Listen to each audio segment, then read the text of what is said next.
Hello everyone and welcome to my garden. If you are new here, my name is Chelsea, and if you've been here before, welcome back. We are going to be starting some cleanup in the garden, and I know it seems a bit early for that. It is the middle of August, but I have found over the years that if I get started early with my fall prep and my cleanup in my garden, then I feel way less overwhelmed come October, and truth be told, I actually seem to get it done if I do it this way. So I've already started over on this side of the garden with clearing out the cauliflower. I was going to share with you the harvesting of the cauliflower, but I was short on time and I needed to get all of the cauliflower picked because it was starting to bolt and I didn't want to waste it. We did get almost 75 heads, I think it was somewhere around 75 heads of cauliflower, and we preserved that the exact same way that we did with the broccoli, and I shared that with you where we blanched it and froze it, and I also did a lot of freeze drying as well. There's a couple of heads left in there that I actually need to pull out now and bring up to my cows.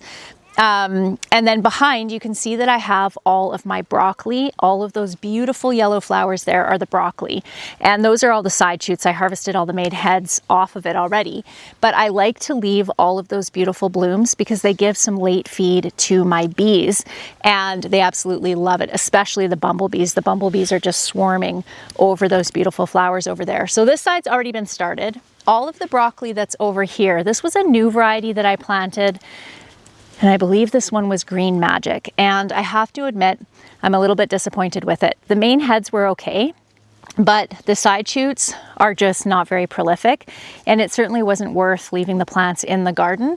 However, that's a bit I'm a little bit scared of because I used some sheep's wool to mulch that. I experimented with it. It's kind of a bit of a fad over on Instagram right now, so I thought I would give it a try because I had some fleeces that were too dirty to do anything else with.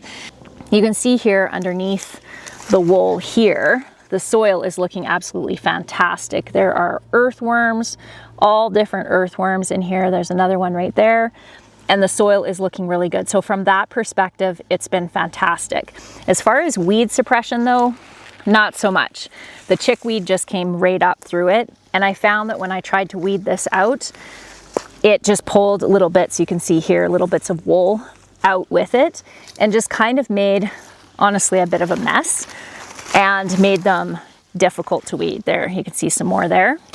I think that if you had a smaller property, it might be a little bit difficult to get rid of this wool. I mean, I guess you could just throw it away, but from just a hassle of a waste perspective or figuring out what to do with a perspective, I don't know if it's the best choice.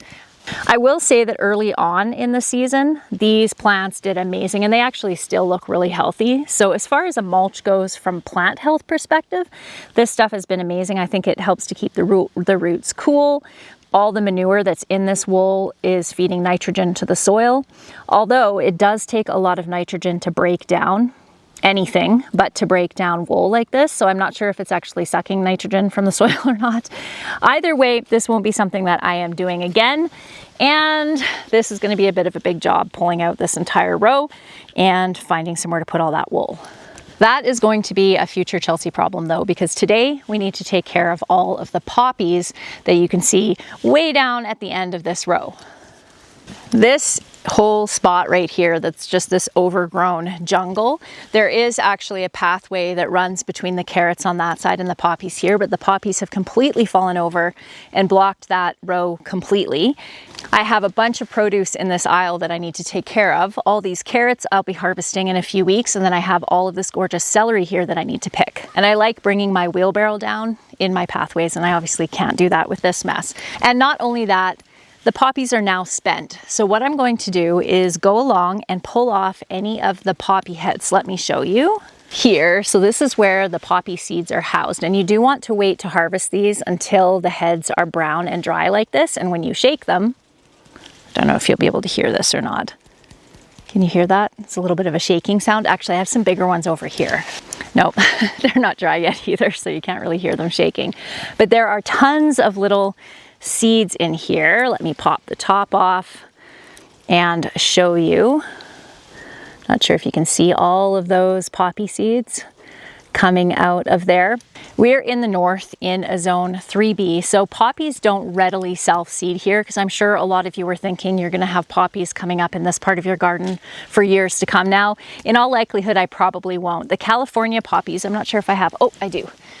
These little guys here, these California poppies, they tend to self-seed and make it through our cold winters, but most poppies don't. So what I am going to do is harvest some of these seed pods, even though they're a little bit early. I'll just dry them out up at the house.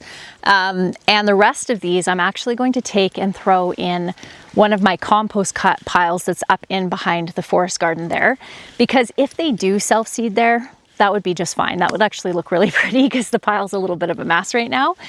But I'm kind of looking forward to, honestly, getting this cleaned out, because it's just been getting just more and more unkept looking as the days have passed. And I'm kind of hoping it's going to be fairly easy to take out. I did put some stakes in here and put some yarn along to try to hold everything up when they were really starting to fall over. And that did work, but it only lasted a couple weeks, and then the weight of them just got too much, especially when it rained heavily, and it wasn't able to hold them. One thing I did realize is I am partial to these big giant poppies. I have some beautiful purple ones back over there we'll check out in a minute. And so I think when I do this next year, which I do plan on doing it, I'm going to plant giant poppy varieties instead of the smaller ones, because even though they are really pretty, but their stems are quite weak and they tend to fall over really easily, whereas these heftier ones tend to stand up a little bit better. So that's what I'm going to do. Oh, these ones are looking kind of dry. Let's put those, since those are the giant ones. Over here, these are calendula. These actually self-seeded in my garden. I have some patches of calendula everywhere. I didn't actually plant any from seed this year. This is all self-seeded and they look beautiful. So in all likelihood, this spot at the end of this bed, this is one of my onion rows, will likely just become my calendula spot. What I do with these flowers is I take off the petals. They have medicinal properties, really good for your skin, and I use them when I make salves in the wintertime. And outside of that, I just think they're quite a beautiful, cheerful flower. So I'm going to leave those there. They're actually forming seed heads right now too. And this is what one of their seed heads look like. And the seeds themselves look like this, and they will turn brown when they are dried out and ready for storage. I keep getting distracted, and maybe willingly distracted, because I really don't want to rip all this out. But let's get to it, shall we?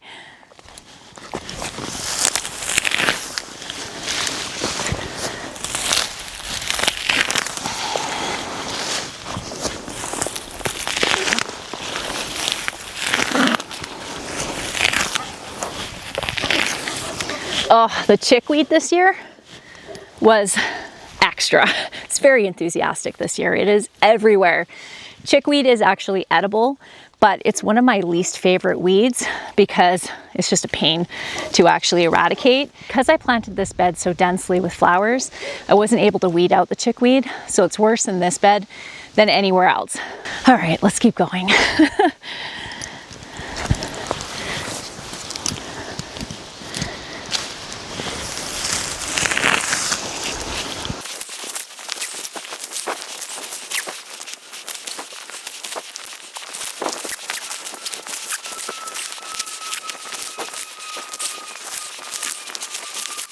I'm so happy about my onions. Look at this. Look at that beautiful onion. That is a redwing onion. So if you are very close to where your onions would naturally start to fall over like that, that is the sign that the bulb is mature. All the sugars from up here are going to be going down in that bulb so that it can store energy for the following year when it will grow and it will send up its seed stalk. These are biennials, so they usually send up their flower stalk the following year, and they need a lot of energy to do that. However, if you are going to have a ton of rain, sometimes that can affect your onion bulbs and cause them to start rotting. So if you know that's going to happen, one of the things you can do is go along and manually knock over your plants, especially if they're getting almost close to maturity, where they're fairly soft like this one is, where I just gave it a little bit of a tap and it went over. You can do that, and that will just speed up the process a little bit, and then you can get them out of the ground. But friends, I am so excited about these onions. Look at that beautiful onion. So this one is a Patterson and it's just beautiful. Oh my gosh. I planted around 1,000 onions this year to compensate for the fact that I did not plant enough last year. We almost use onions every day. So multiple times throughout the week we'll use onions, and we often use between 2 and 4 onions per recipe. So we need a lot of onions to make it through the year. And I store them in multiple ways, but when we do the giant harvest, which I'll make sure that I bring you along with me for, I'll walk you through all the things that we do to store our onions. But aren't they pretty? I'm so happy about that. I just saw a little garter snake in there. So I get asked from people from the south all the time if I'm not afraid when I reach into big planted areas like this of snakes, because I guess that's a big issue in other parts of the world.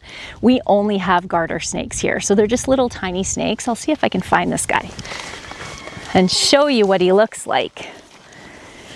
I don't want to step on him though. Where'd you go, buddy? Oh, there you are. Hang on. This little guy right here, this is a garter snake, and that is as big as the snakes get around here. Sometimes a little bit bigger than that, but they are totally harmless. So no, I'm not afraid. That's why I walk around barefoot and stuff in my garden too, so we don't have to worry about snakes here. Now I have this big old mess here that I need to clean up, but let me show you where I'm going to be putting these. But first I got to go wash my hands because I did just touch that snake. Okay, so I'm going to have to wait to deal with the rest of this until it dries out a little bit. But my plan here is I'm going to weed this really thoroughly, and then I'm going to cover it up with some mulch. I'll either use whatever mulch I have on hand, or I'll even put a piece of weed barrier over top of this, and that will protect the soil and all of that beautiful life that's in the soil until I plant in it again next year. Oh my gosh, look at this. This is very exciting. This is so cool. This is the bed that I planted for a fall crop, which outside of spinach I have never done before, and it's doing so well. We have all these gorgeous beets right here, and then we actually have beans over here. Now, to be fair, we could get frost at any time, and beans do not handle frost very well at all. So it's kind of going to be hit or miss with those beans, but I am very excited that they're as far along as they are, because they are flowering right now. And if I plant them a little bit sooner next year, then I'll definitely be able to get a fall crop. So that's very cool. I had this whole idea that I was going to do a bunch of work in the garden, but there's a storm coming and I just felt a couple of raindrops. So I'm going to completely switch gears here, and I'm going to share with you a very, very simple summer recipe that I promised I would share with you a couple videos ago, and I had so many requests for it, and it is just a simple summer veggie bake. This is one of our favorite summer recipes because the fresh veggies out of the garden, we literally pull them out of the garden and then cook them right away. So there's nothing fresher than that. And roasted in the oven, they taste amazing. So we're gonna start with our onions that we picked. We're gonna throw all 3 of these beautiful onions into our roast. And right beside us here, we have my very sad potato patch. And I did tell you about this in the last video. I've never really had any issues growing potatoes before, but this bed, this was a new place to plant them, and there was definitely not enough nitrogen in the soil for these because they just don't look very good. The good news is that while on the top they don't look fantastic, there's still lots of beautiful potatoes in underneath, so we're going to pick some potatoes too. You know, I haven't tried these ones over here, so the ones on this side are pretty well dead, but these ones are actually looking a little bit better. So let's test them out and see how they're looking. That's not very promising. Oh my goodness. Oh, we got some taters in there.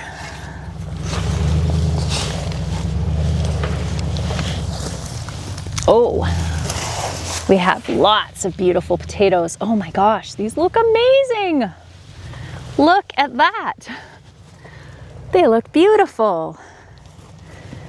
And do you know what's fabulous about these is, look, they don't have any scab on them. So scab is basically exactly how it sounds. These little scabs form on, oh, another raindrop, on the skin of the potatoes, and it is something that gets into the soil and then can stay in the soil for a long time, which is why it's recommended to rotate your crops or where you plant your potatoes.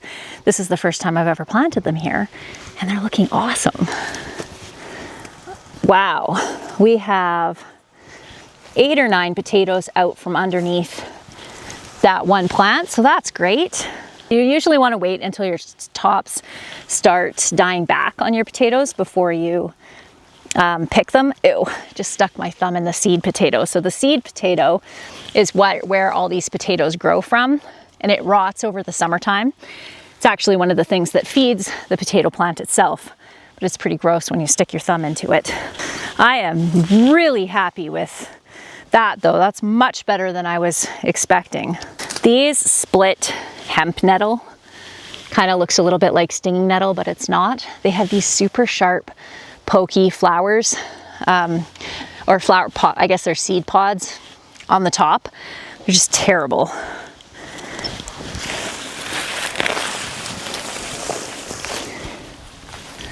Now we have a little pile of potatoes to add to our onions. Now we definitely need some carrots. Look at that beauty.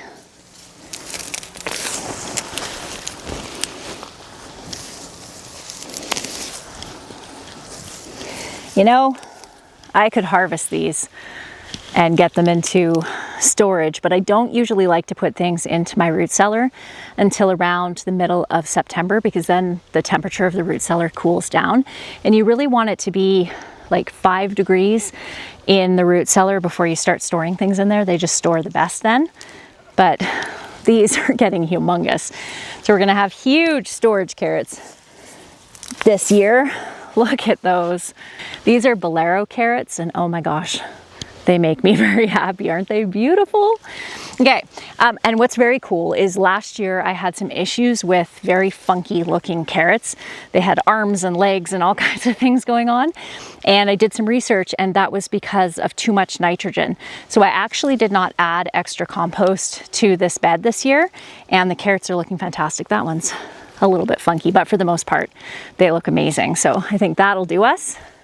This is the first time, and I'm very excited about it, that I have ever had a cabbage actually flower like this. So this is a Chinese cabbage, and you can see this is the cabbage itself down here, and out of the center of it, it has grown this almost what looks like an entirely different plant, and it has flowers on it. And on these flowers, or once the flowers die back, they form these seed pods, and this is where the cabbage seed is going to be.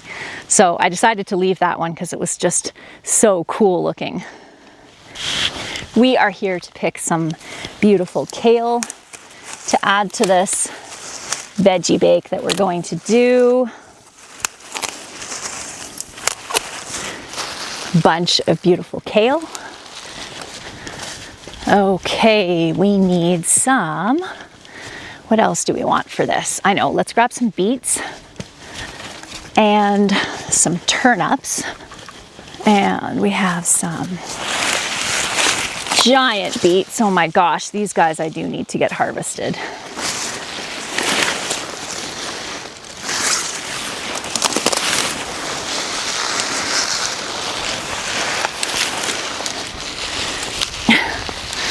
These are humongous. I need to get all these picked and do something with them before they get too big.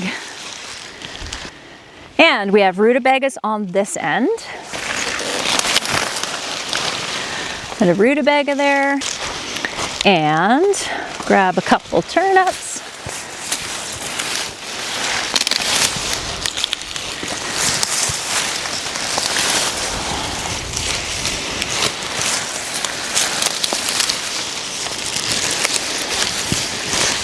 And we're also going to use a bunch of these tops too. So we'll use the roots and the tops.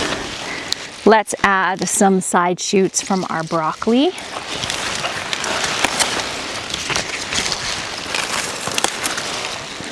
So we're putting everything but the kitchen sink in here. Let's see if we have any crookneck squash. I think I picked all of them the other day. Yeah, I don't see any in there. So we'll grab a couple zucchini. Grab this little guy here, and This is kind of the perfect size. These guys are getting a little bit big, but we'll grab that one too.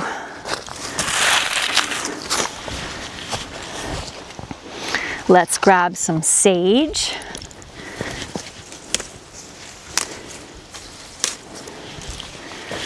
Little sage to add to it. And I'm gonna grab some garlic out of the greenhouse.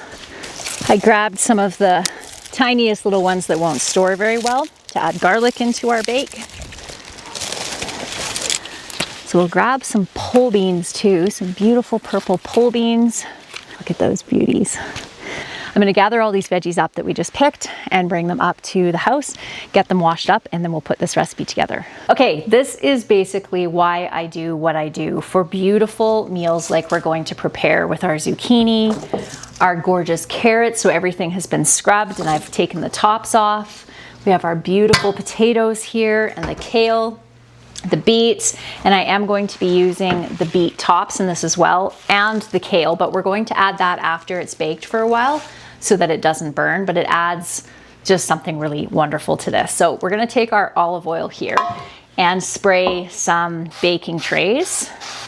We're also going to add some butter to this as well, but outside of the butter, the olive oil, and a little bit of salt and pepper, we're not going to be using any other seasonings besides everything that we've picked from the garden, because honestly, there's enough beautiful flavor in all of these veggies that we don't even need it. This could not be simpler. So we're just basically going to cut these up in rustic chunks. I'm going to divide these between our two pans here. So all we're gonna do is chop up all these veggies. We're gonna pop them in the oven at 400 degrees, covering it with tin foil until everything starts to get soft. And then once everything has softened, we'll take that top off and then brown everything. And what is so beautiful about roasting summer veggies like this is they have lots of sugars in them, and those sugars caramelize in the pan, and it just accentuates the flavor of these gorgeous vegetables and makes something that's pretty akin to heaven, in my opinion.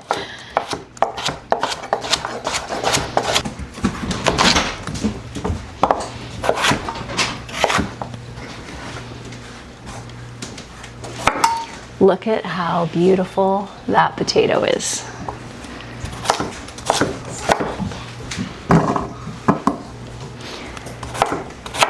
Doesn't get much more fresh than this, does it? Once all these veggies are chopped and put in the trays, I'll show you what it looks like before it goes into the oven, because it's just beautiful. So the only thing that you want to keep in mind for doing this is just to make sure that all the pieces of your really firm veggies are around the same size so that they cook at the same rate. And then adding anything that's softer, like the zucchinis or the tops of these veggies, in about halfway through the baking time so that they don't turn to mush or burn. You can peel your beet if you like. I never do when it comes to veggie bakes, and I like a lot of beet. I am a huge fan of beet, so I like to add a lot. Okay, I have the kale, the beet tops, and the zucchini chopped up here. And like I said, I'll add that after this is cooked for about half an hour.